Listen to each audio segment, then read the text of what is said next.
Welcome to the copy cataloging tutorial for the Health Sciences Library at SUNY Upstate Medical University. You will learn how to copy the OCLC record for a newly arrived book into the Health Science Library's ALIF system. The first step when a new book arrives is to check the Health Sciences Library catalog to see if we already have the resource and whether or not it's a new edition. Then print out the record to compare it to the OCLC record. Now log into the OCLC Connection service at connection.oclc.org and enter your authorization number and password.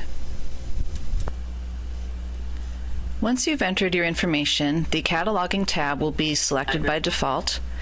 So click on Search, and that will bring up your search window. You can do either a command line search or a keyword numeric search.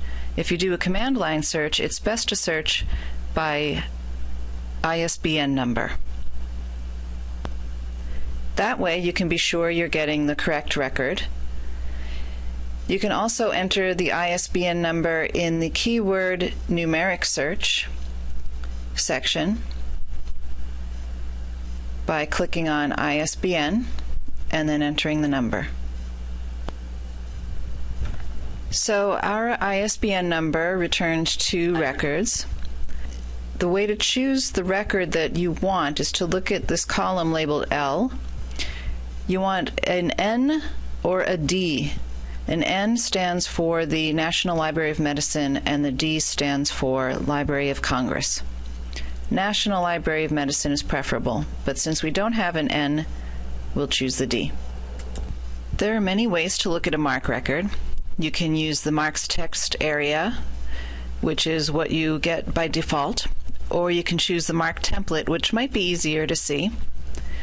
You want to make sure that the edit field says editing bibliographic record, and this line is the OCLC record number, and it tells you that there are no holdings in our library, which is VYQ, but that it is held in 120 other libraries.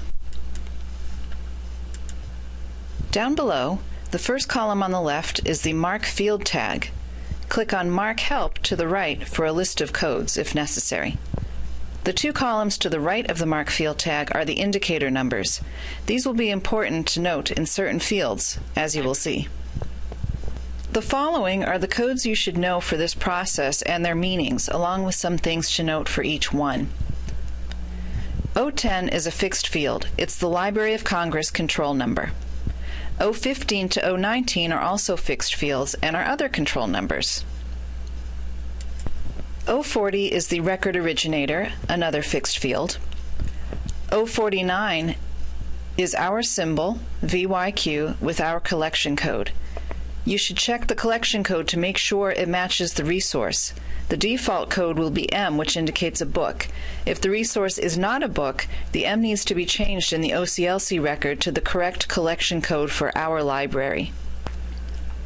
The O20 field is the ISBN number, which can be repeated to accommodate both the 10-digit and the 13-digit numbers. We know this number is correct because that's what we entered to find this record. Fields O50 to O96 are call numbers. Let's look at O60, which is the National Library of Medicine call number and cutter number. There may be more than one O60 field. This one has a date first, so we need to delete that one. Go to Functions and select Delete Field. The other O60 field we will keep. It will be overridden by field O96. All the other call number fields between O60 and O96 will be deleted. Here we have an O82, which is the Dewey Decimal Classification number, so we're going to delete that one. Field O96 is the local NLM call number, assigned as per NLM rules. Sometimes this field is already filled in, and you'll need to check it against the record that you printed out. If it's blank or it's incorrect, you need to enter the number. If you can't assign it yourself, you can get the correct number from a librarian. Field 100 is the author field. In this case, it's the main entry. Field 245 is the uniform title entry. It'll have the title and the authors in subfield C. If the authors are not in subfield C, you can add them. Field 250 is the edition statement, 260 is the publication and distribution information, and 300 is the physical description, including page numbers, illustrations, size, and so on. You can correct any of these if necessary. The 500 fields are note fields, and no action is necessary for copy cataloging. The same is true for the 800 and 900 fields.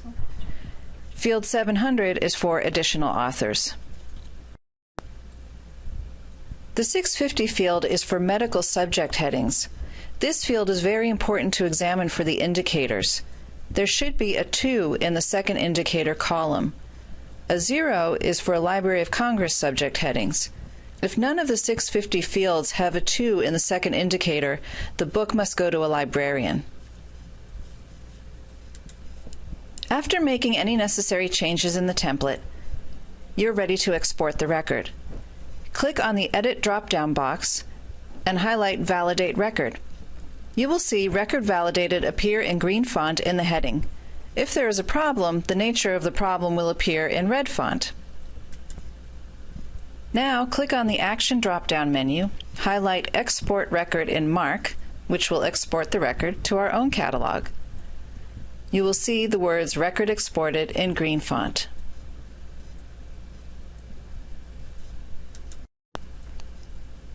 Go back to the Action drop-down menu again and highlight Update Holdings. This will indicate in OCLC that our library has the book. Click OK in the pop-up window, and you will see the words Holdings Updated. The last thing to do is go back to the Action drop-down menu again and highlight Print Record so that the call number and subject headings can be checked by a librarian. And that is the end of the copy cataloging process. Please see the next tutorial for information on how to catalog dissertations.